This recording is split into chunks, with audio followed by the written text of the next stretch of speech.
네, 강프로입니다. 자, 두산 에너빌리티 보겠습니다. 자, 두산 에너빌리티가 일단 0.7% 상승해서 금요일 날 마감이 됐습니다. 자, 주간 등락률을 한번 봐야겠죠. 주말에는 1.16%. 뭐 한 강보합권에서 지난 주간은 마감이 됐. 근데 한 가지를 보셔야 돼요. 여기서 테마가 형성되고 있다는 점. 우리 두산, 보성, 파워텍. 상대적으로 두산 에너빌리티가 조금 약한 움직임을 보이고 있죠. 근데 두산 에너빌리티는 원전 관련주 중에서 유일하게 전통적인 강자다. 옛날에 이게 두산중공업이었어. 두산그룹에서 계속해서 지켜왔. 원래 원전에 대한 부분은 2010년을 넘어오면서 조금 안 좋아졌죠. 근데 그 전에는 한국 시장에서 몇 안 되는 그 성장 산업 중에 하나였습니다. 뭐 해외 수출도 많이 했고, 근데 여러 가지 이슈들이 있었죠. 그렇죠. 지진 나면서 후쿠시마 그 상황을 받고 그런 결과로 2018년까지 대략 한 7에서 8년 정도를 원전 가동률이 꾸준하게 낮아지고 있었습니다. 근데 원전 가동률이 회복된 게 2018년부터예요. 그리고 지금 전기 부족 사태가 나왔고, 지금은 뭐가 화두입니까? 친환경을 따지면 뭘 해야 돼요? 탄소 배출이 나오지 않아야 돼요. 그렇죠? 근데 지금의 화석연료를 떼는 방식으로는 탄소 배출을 잡을 수가 없다. 어쩔 수 없죠.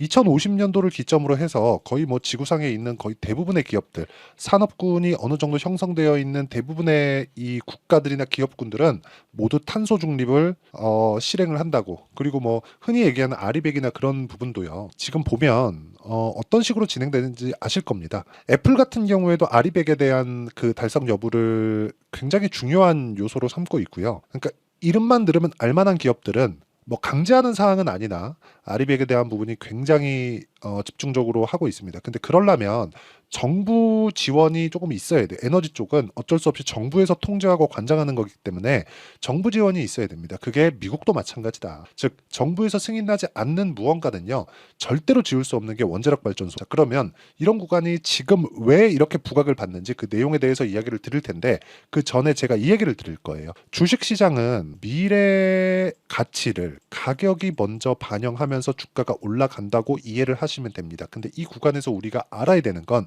언제부터 우리가 매매를 할 건가? 그게 신고가 구간이다. 즉 돌파 구간에 있을 때다. 그래서 제가 두산 에너빌리티가 아직 신고가를 달성하지 않았지만 우리 기술 같은 경우에 신고가 구간에서 매매를 한 내용이 있고요. 두산 같은 경우에 제가 지난주에 매매해서 15% 정도의 수익을 얻고 매도한 이유가 있고요. 보성파워텍은 이 두 종목보다 약하기 때문에 매매를 아직 안 하고 있습니다. 그러면 보성파워텍이 추가적으로 올라오는 상황이 있을 때는 굳이 보성파워텍을 할 필요가 없죠. 원전 쪽에서 가장 강한 건 뭐예요? 두산 에너빌리티다. 그러면 우리가 두산 에너빌리티를 꾸준하게 공략을 해야 되는 부분이 있고요. 이런 부분에서 우리가 가격대를 이해했을 때 어떤 정도의 가격대 그리고 타점을 잡아야 되는지가 정말 중요합니다. 그래서 이야기를 드리려는 게 가격, 즉 타점에 대해서 잡자. 왜? 미래 가치를 가격에 먼저 반영하기 때문에 그렇습니다. 아직 신고가 구간에 들어가지 않았는데도 불구하고 제가 이렇게 말씀을 드리는 이유는 미래 가치를 반영하는 가격에 대한 이해가 반드시 되어야 되고요. 그런 부분에 대해서 이해를 했을 때 우리가 어느 정도까지 매매를 할 수 있는지를 보여드리겠습니다. 자, 내용 보시면 제 계좌 수익률입니다. 자동일지 차트 수익률 비교 차트 화면이고요. 키움증권의 1694번 화면입니다. 키움증권을 사용하시는 분들은 이 화면을 한번 보시면 되고요. 올해 들어서 24년 1월 1일부터 5월 25일까지 내 계좌 수익률은 457%입니다. 그리고 이 내용을 달성하기 위해서는 제가 신고가 구간만을 공략했다는 점이 중요합니다. 그러면 어떻게 공략했길래 저 정도의 상황을 발생시킬 수 있는지 보겠습니다. 자, 내용 보세요. 자람 테크놀로지, 반도체 종목, 그쵸? AI 반도체, 뉴로모픽 쪽이고요. 여기 돌파 구간, 신고가 구간에 공략했을 때 3거래일 동안 75% 정도의 수익 구간에서 제가 마감을 했다는 점. 근데 신고가 구간에서 공략을 했다는 점. 뒤에 추가적으로 상승하는 구간이 있었지만 이 구간에서는 제가 매매하기가 어렵습니다. 그렇죠. 모든 구간에서 수익을 낼 수 없어요. 이 부분 반드시 기억을 해주시면 되고요. 그리고 다른 종목, 최근에 있는 상황을 보더라도 아까 전에 제가 두산 말씀드렸죠. 어때요? 올라가는 구간에서 매매를 했을 때 2% 손절 그리고 14.7% 수익, 이런 식의 상황을 만들어냈다는 점, 이게 중요합니다. 자, 제가 말씀드리고자 하는 건 매매하는 과정에서 손절은 없을 수 없다. 하지만 효율을 높이기 위해서는 고가 구간, 고가 돌파 구간을 공략을 해야 된다는 거고, 이런 매매를 지속할 수 있었을 때 꾸준하게 수익을 낼 수 있고요. 이 내용에 대한 부분은 제가 모두 신고가 구간에서 공략하기 때문에 여기 소통방에서 어떤 종목을 공략하는지 모두 공개를 하고 있습니다. 자, 이 자체도요, 절대 조작이 불가능한 화면이라는 점 반드시 기억을 해주시고, KBI 메탈이나 이런 부분 전부 다 장 시작 전에 공유를 했죠. KBI 메탈 보겠습니다. KBI 메탈 어떻습니까? 올라가는 구간에서 내가 매매를 한 결과 그쵸, 꾸준하게 수익을 낼 수 있는 상황. 5% 그리고 쭉 내려보면 14% 이렇게 수익을 발생시키는데 신고가 구간에서 이루어졌다는 점이 중요합니다. 두산, 우리기술 이런 부분들도 있죠. 우리기술 보면 어때요? 정확하게 원전 관련된 종목을 공략을 했죠. 올라가는 구간에서 단기간에 상승폭이 커졌기 때문에 그쵸, 이 상승폭이 커지는 구간에서 단기과열로 지정이 됐고 3거래일 동안 단일가 거래에 들어갑니다. 그런데도 불구하고 어떤 상황이 벌어졌어요? 상승을 했다. 근데 상승하는 구간에서 뭘 했다? 계속해서 매수를 하고 있다는 거. 이 상황을 내가 이해하는 게 중요하고, 이 내용에 대한 부분을 소통방에서 공유를 하고 있으니까 구독과 좋아요 눌러주시고요. 상단에 있는 전화번호로 구독 또는 10억이라고 문자 보내주시는 분들에 한해서만 제가 소통방 입장 링크를 순차적으로 공유를 해드리도록 하겠습니다. 자, 항상 말씀드리지만 주식시장은 미래가치를 반영하고요. 제가 이런 식의 매매를 하고 있기 때문에 그쵸? 두산 에너빌리티를 보면 명확하게 구분이 가능합니다. 두산 에너빌리티는 아직까지 신고가 구간에 들어오지 못했지만 추가적으로 한 10% 정도의 상승세가 나오면 추가적으로 상승할 수 있는 길인 신고가 구간으로 들어가고, 이 구간에서 내가 매매를 할 수 있는 근거는 우리기술 그리고 두산 이렇게 이미 신고가 구간에 들어갈 수 있기 때문에 그렇습니다. 후발주 매매로도 나쁘지 않고요. 결과적으로 보면 대장주는 돌기 때문에 대장주가 즉 성장산업이라는 그런 부분이 갖춰져 있다면 우리는 꾸준하게 가격대를 추적해야 된다는 점, 이런 부분이 정말 중요합니다. 그리고 이 부분에 대한 내용, 가격 즉 미래가치가 앞으로 좋아지는 내용이 가격이 먼저 반영하기 때문에 우리가 정말 중요한 가격, 이거 진짜 봅시다. 이거 진짜 모르면 정말 주식시장에서 너무 어려워질 수밖에 없어요. 이런 판단이 내가 앞서서 쓸 수 있어야 됩니다. 그리고 이 내용에 대한 부분을 제가 꾸준하게 이야기를 드리는 이유가, 저는 강한 종목군들 뭐 되게 약해요 막 이런 종목군들 잘 안 봅니다. 말씀드리지도 않고 이 종목 해야 된다고 이야기를 하지도 않아요. 근데 두산 에너빌리티 관련돼 있는 종목들 테마 형성이 되죠. 자, 23년도에 굉장히 강한 종목군들 뭐였죠? 2차 전지. 그쵸? 뭐가 형성됐죠? 테마형. 그쵸? 그리고 23년부터 24년까지 강한 종목군들이 AI 반도체. 뭐였죠? 테마 형성. 그쵸? 지금 두산 에너빌리티는 아직까지 신고가를 달성하지 못했지만 뭐가 나오고 있죠? 테마 형성. 그쵸?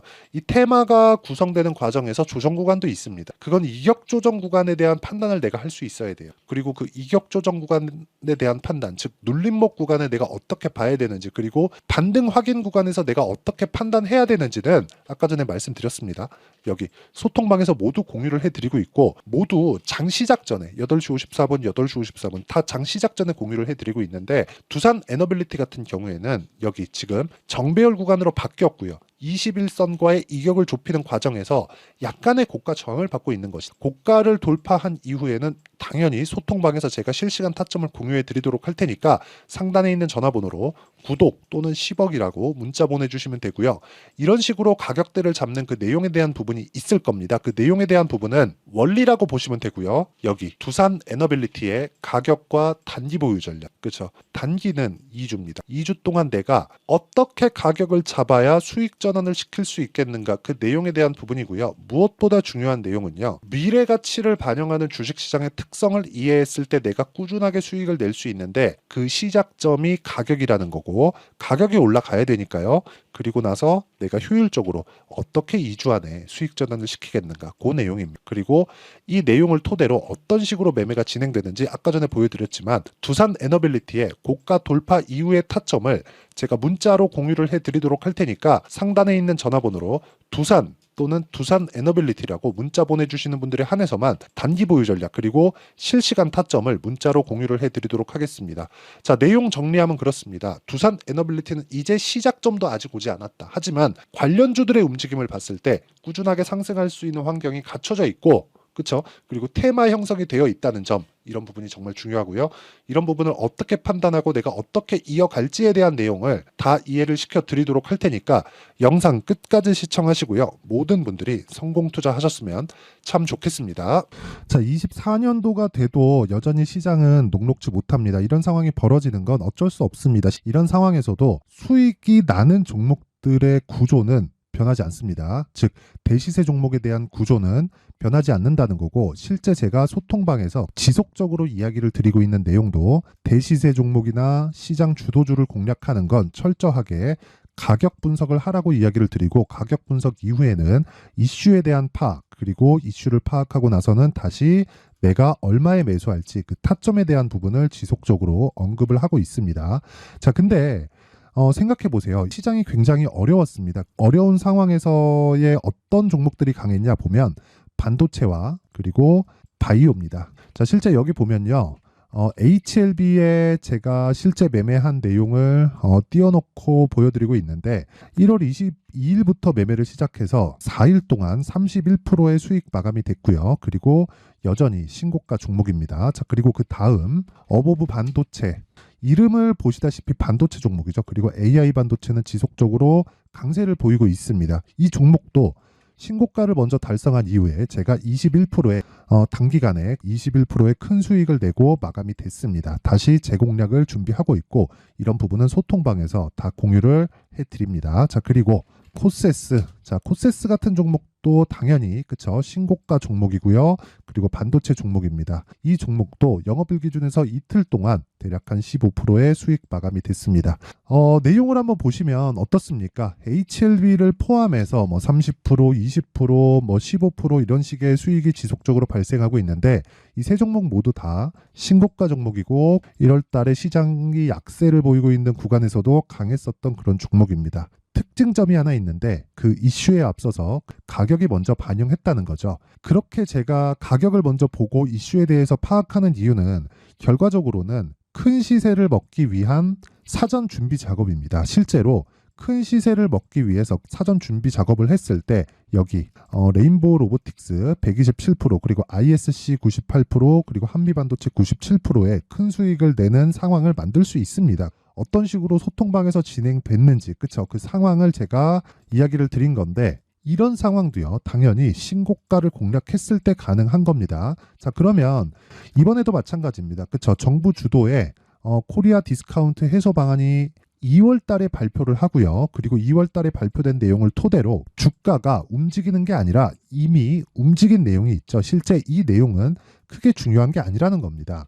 실제 움직인 내용을 보면, 자, 기아차입니다. 실제로 12월 달에 신고가를 만들어 놓고 정부에서 입김을 불어 넣으니까 순식간에 기아차를 포함해서 현대차 같은 거대 기업들의 주가가 2주도 채 되지 않아서 40% 정도의 큰 시세를 냅니다. 자, 그러면 우리는 어떤 종목을 봐야 될까요? 이슈를 파악해야 되는 것도 맞지만 철저하게 가격에 맞춰서 매매를 해야 되는 게 당연히 중요합니다. 정부가 주도하는 정책 방향이 있겠죠. 그 방향에 맞춰서 우리가 종목을 찾을 필요가 있다.